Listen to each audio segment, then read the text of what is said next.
ኦ ማይ ጋድ ጋይስ የአላፋት ዝማሬን አይታችሁታል? መስቀል አደባባይ ላይ በስመ አብ ወወልድ ወመንፈስ ቅዱስ አሐዱ አምላክ። ኦርቶዶክሳውያን እንዴት ነው የምናምረው! መድኃኔዓለም ድረስ እኔ እንደዛሬ ቀንቼ አላቅም። ሰው እንዴት በገዛ ሃይማኖቱ ይቀናል? እንዴት በገዛ ሃይማኖቴ እቀናለሁ? በስመ አብ ወወልድ የምታዩት ይሄ ሁላ ኤአይ ምናምን አይደለም። በቃ ትክክለኛ የኦርቶዶክሳውያን የአላፋት ዝማሬ ነው። መድኃኔዓለም ድንጋይ ጠጠር እንኳን ብትወረውሩ መሬት አይነካም። እውነት እንደኔ የቀናችሁ በራሳችሁ ሃይማኖት የቀናችሁ እግዚአብሔር አምላክ ሐሳባችንን አሳክቶልን የዛሬ ዓመት እዛች ቦታ ላይ ተሰባስበን የምንዘምር ያድርገን። ማርያምን እንዴት ነው የምናምረው! ተመስገን አምላኬ ኦርቶዶክስ ስላደረከኝ ተመስገን። የምር በጣም ነው የምናምረው። እና ደግሞ እንኳን ለጌታችን ለመድኃኒታችን ለኢየሱስ ክርስቶስ የልደት በዓል አደረሳችሁ አደረሰን። ኦርቶዶክሳውያን ብዙ ተባዙ፣ እንብዛ፣ ዓለምን እንሙላት። አሁን ለመናገር እኔ ፕሮቴስታንት እምነት ተከታይ ነኝ፣ ግን ታምራላችሁ። አንደኞች ናችሁ፣ ሪል አንደኞች። በጣም ስነ ስርዓታችሁ ማለት በቃ ደስ ይላል። እኔ በጣም ደስ ብሎኛል። በጣም ነው ደግሞ የምታምሩት። አንደኞች ናችሁ፣ በጣም ታምራላችሁ። ህብረታችሁ፣ ካለባበሳችሁ፣ ከስነ ስርዓታችሁ እንኳን አደረሳችሁ ለሁላችሁ። እና እናንተ አንደኞች ናችሁ። ተመችታችኋል፣ ወዳችኋል። በዚህ ሰዓት ስለ አላፋት ዝማሬ የተሰማ አስገራሚ ዜና ልንገራችሁ። በዛሬው ዕለት የተካሄደው ሶስተኛው ዙር የአላፋት ዝማሬ መርሃ ግብር በአዲስ አበባ በመስቀል አደባባይ እንዲሁም በተለያዩ በሀገራችን ኢትዮጵያ ክፍሎች በተጨማሪም በውጭ ሀገር እጅግ ከፍተኛ ቁጥር ያለው በርካታ ኦርቶዶክሳዊ ምዕመን በተገኘበት ከወትሮ በተለየ መልኩ በደማቅ ሁኔታ ተካሂዷል። በርካታ ነጭ የለበሱ ኦርቶዶክሳውያን ቀዩን የጧፍ ነበልባል ይዘው የጌታችን ኢየሱስ ክርስቶስ ልደት በመስቀል አደባባይ በደማቅ ሁኔታ ተከብሯል። ለመላው የክርስትና እምነት ተከታዮች እንኳን ለጌታችን ለመድኃኒታችን ለኢየሱስ ክርስቶስ የልደት በዓል በሰላም አደረሳችሁ። መልካም በዓል። የሃይማኖት መምህር ከተኮነ አይቀር ልክ እንደ ዲያቆን ሄኖክ ኃይሌ መሆን አለበት ብዬ አስባለሁ። የተበተነው ምዕመን እንዴት መሰብሰብ እንዳለበት የሚያውቅ ጠንቃቃ መምህር ነው። የሌሎችን ሃይማኖት ስም እያነሳ ሲያብጠለጠል ሲሳደብ አታየውም። እንደውም ስለ ሃይማኖቶቹ ስለ መጽሐፍ ቅዱስ በደንብ ጠልቃችሁ ሳትረዱ እንዴት ጊዜ ቢተርፋችሁ ነው ስለ ሌላ ሃይማኖት ደካማነት የምታወሩት ሲል በተደጋጋሚ ይደመጣል። ዲያቆን ሄኖክ ኃይሌ የአላፋት ዝማሬን ሲጀምር በበዓላት ዋዜማ በሚዘጋጁ ኮንሰርቶች አማካኝነት ነው። ሰዎች የራሳቸውን ሐሳብና ፍላጎት የማራመድ ነፃ መብት እንዳላቸው ያሳየ ድንቅ መምህር ነው። ኮንሰርት አትሂዱ፣ መጠጥ አትጠጡ፣ ለዛውን በጌታ ልደት እያለ ከአልቃሾቹ ጋር አብሮ አላለቀሰም። የቤተ ክርስቲያኗን ሕግና ደንብ ተከትሎ ምዕመኑ በጋራ የሚሰበሰብበት ሌላ ቦታ ፈጠረ። ያኔ ምዕመኑ ምርጫው የሱ ይሆናል። ከታሰበው በላይ ተቀባይነት አገኘ። መስቀል አደባባይ ሲከለከል የኦርቶዶክስ ልጆች የሆናችሁ በጠቅላላ ድንጋይና ዱላ ይዛችሁ ውጡ፣ መስቀል አደባባይ ተከልክለናልና ተቃውሞ ውጡ አላለም። ሰፊና ለሁሉም ምቹ ይሆናል ብሎ ባሰበው በቦሌ መድኃኔዓለም አዘጋጀ። እነዛን ሁሉ ፕሮግራሞች በጥበብና ያለምንም ሁካታ እንዲያልፉ ስላደረገ ዛሬ በመስቀል አደባባይ የምዕመኑን ቁጥር ጨምሮ አዘጋጀ።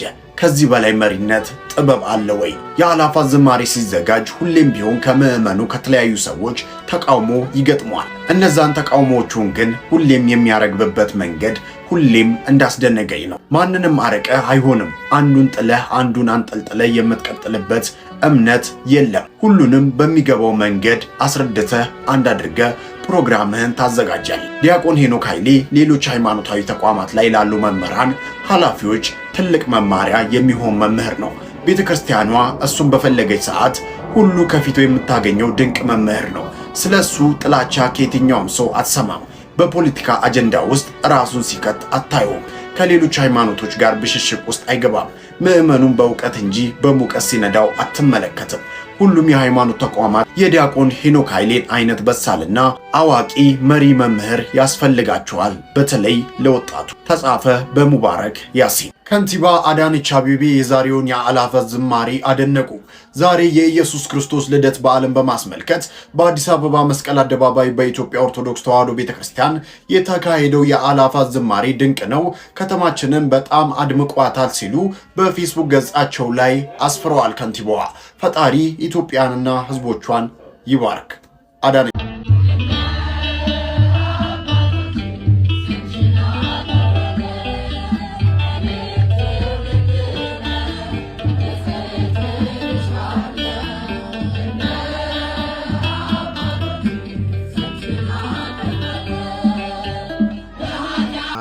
ለእግዚአብሔር አባ ማትያስ ቀዳማዊ ፓትርያርክ ርዕሰ ሊቃነ ጳጳሳት ዘኢትዮጵያ ሊቀ ጳጳስ ዘአክሱም ወዕጨጌ ዘመንበረ ተክለ ሃይማኖት ታኅሳስ 29 ቀን 2018 ዓመተ ምህረት አዲስ አበባ ኢትዮጵያ። ሀገራችንንና ህዝባችንን ይባርክልን።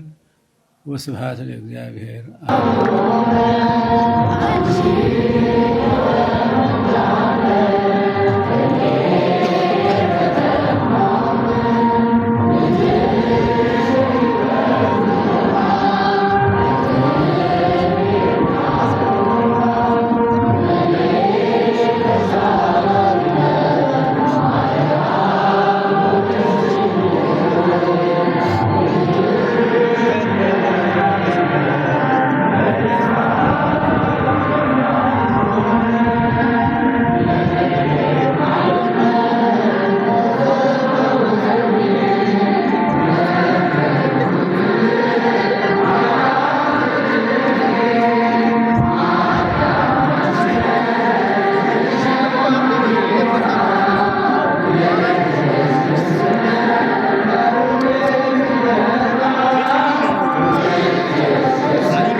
Lüge